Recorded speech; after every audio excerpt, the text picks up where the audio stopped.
पाकिस्तान तहरीक-ए-इंसाफ के रहनुमा और मुज़ाकराती टीम के रुकन मुअज़्ज़म बट ने कहा है कि पीटीआई पार्लियामेंटेरियंस ने हमारी सारी शराइत मानी, हम जल्दबाजी न करते तो मखसूस नशिस्तें भी मिल जाती। मुअज़्ज़म बट का कहना था कि पीटीआई से कहा चेयरमैन और वाइस चेयरमैन का ओहदा हमें दिया जाए और एग्जीक्यूटिव काउंसिल में पीटीआई की अक्सरियत होगी। उन्होंने बताया कि मुज़ाकरात पर अमल दरामद हुआ, जिसके बाद परवेज़ खटक ने इस्तीफ़ा दे दिया। इसके साथ ही मखसूस नशिस्तों की उम्मीदवार ख़वातीन इक्कट हुईं और इस्तीफ़े दे दिए। उनका कहना था कि ज़रा सब्र कर लिया जाता तो पार्लियामेंटेरियंस पार्टी भी अपने हाथ में होती, सब्र किया जाता तो मखसूस नशिस्तें भी हमें मिल जाती। मुअज़्ज़म बट का कहना था कि पीटीआई पार्लियामेंटेरियंस ने शराइत मानी बल्कि खिले दिल से मानी।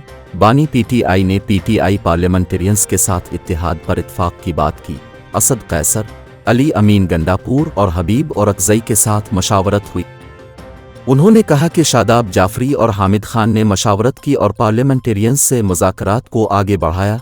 जल्दबाजी न की जाती तो नतीजा इस सब के बरक्स होता। जिस पार्टी के साथ इत्तेहाद किया उनका शुक्रिया, लेकिन वो पार्लियामानी पार्टी नहीं थी।